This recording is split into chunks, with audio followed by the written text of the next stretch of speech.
दोस्तों, भारत को लेकर कहा जाता है कि उसके दुनिया में दो सबसे जिगरी दोस्त हैं, एक इजराइल और दूसरा रूस, जो बिना किसी दाएं बाएं देखे भारत का सपोर्ट कर देते हैं। इस वक्त भी भारत पूरी दुनिया से जिस बात को लेकर लड़ रहा है वो है रूस से दोस्ती, क्योंकि अमेरिका से लेकर पूरा का पूरा यूरोप, ऑस्ट्रेलिया और जापान तक भारत पर दबाव डाल रहे हैं कि भारत रूस का साथ छोड़ दे। लेकिन भारत है कि न दोस्ती तोड़ रहा, न ही रूस से कारोबार कम कर रहा है। उल्टा भारत को जब से अमेरिका ने धमकाने की कोशिश की है, तब से भारत ने रूस से तेल और गैस की खरीद को बढ़ा दिया है। तो दोस्तों, यहाँ एक बड़ा सवाल खड़ा होता है कि आखिर वो कौन से तार हैं जो भारत के रूस से बहुत तगड़े जुड़े हुए हैं। आखिर रूस से ही भारत का हजारों साल पुराना याराना क्यों है। तो दोस्तों, ये वीडियो आपके लिए बहुत खास होने वाला है, लिहाजा बने रहिए मेरे साथ। हजारों साल पहले रूस में हुआ करता था सनातन धर्म। रूसी लोगों ने फिर अचानक कैसे अपना लिया ईसाई धर्म। दोस्तों, ये बात आप भी जानते हैं कि हिंदू धर्म दुनिया का तीसरा सबसे बड़ा धर्म है और हिंदू धर्म को दुनिया का सबसे प्राचीन धर्म माना जाता है।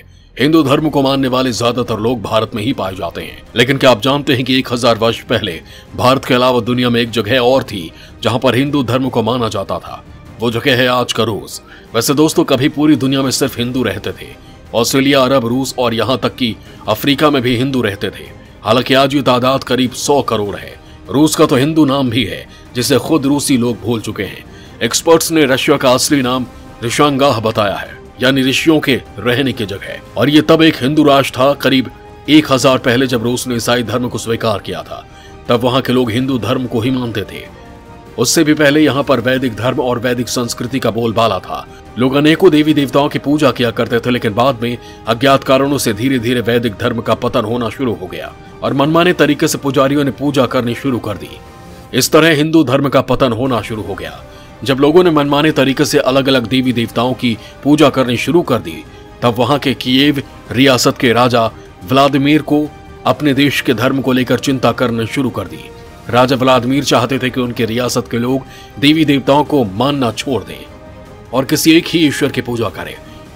उस समय राजा व्लादिमीर ने नए धर्म की खोजबीन करनी शुरू कर दी।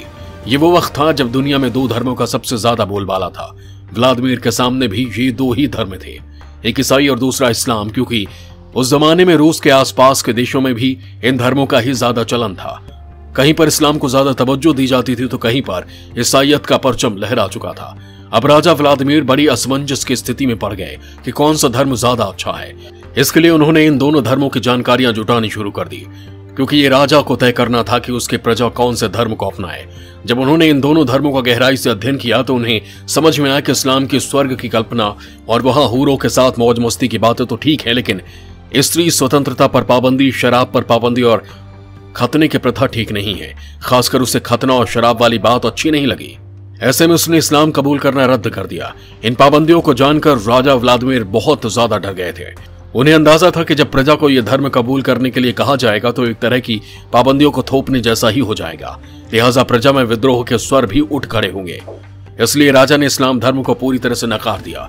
वहीं दूसरी ओर ईसाई धर्म में किसी भी तरह के पाबंदी की चर्चा नहीं थी।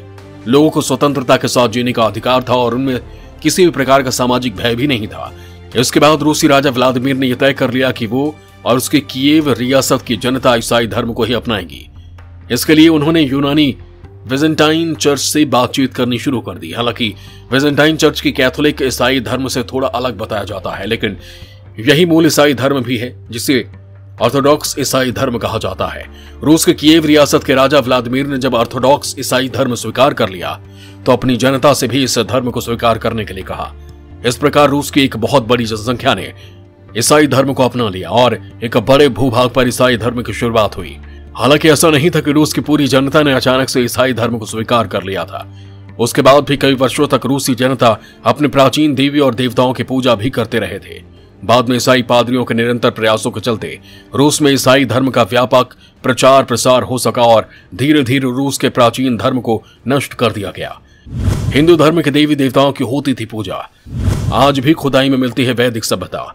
एक्सपर्ट्स का कहना है कि प्राचीन काल में रूसियों द्वारा की जाने वाली प्रकृति की ये पूजा बहुत कुछ हिंदू धर्म के रीति रिवाजों और रस्मों से मिलती जुलती थी। वो अग्नि, सूर्य, पर्वत, वायु या पवित्र पेड़ों की पूजा किया करते थे, जैसा कि आज भारत में हिंदू करता है।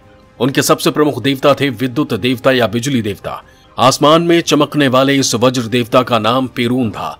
कोई भी संधि या समझौता करते हुए इन पेरून देवता की ही कस्में खाई जाती थी और उन्हीं की पूजा मुख्य पूजा मानी जाती थी। हालांकि वो प्रकृति को सम्मान देने के अलावा ये भी मानते थे कि कोई एक ईश्वर है जिसके कारण संपूर्ण संसार संचालित हो रहा है।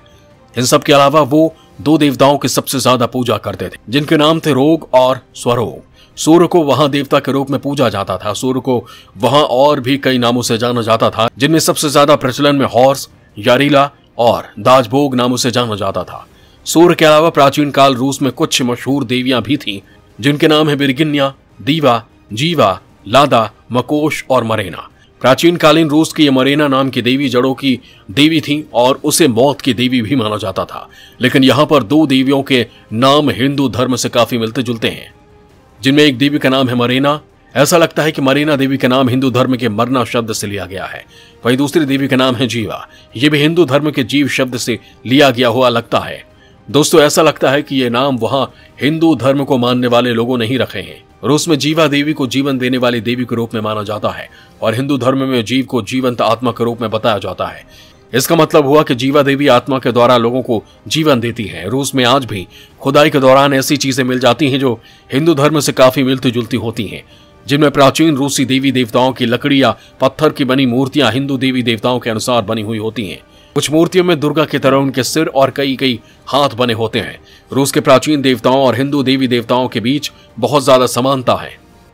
इस संभावना से इनकार नहीं किया जा सकता कि रूस में पहले लोग हिंदू ही होंगे।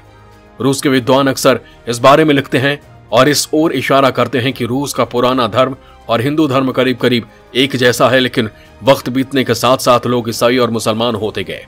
लेकिन फिर भी रूस के प्राचीन धर्म के बहुत से निशान अभी भी रूसी संस्कृति में बाकी रह गए हैं। दोस्तों, आज रूस एक सुपर पावर देश है। यहाँ सबसे ज्यादा ईसाई लोग रहते हैं। दूसरे नंबर पर मुस्लिम धर्म आता है। हिंदुओं की बात करें तो 15 करोड़ की आबादी वाले रूस में इस वक्त करीब 1.5 लाख लोग हिंदू हैं।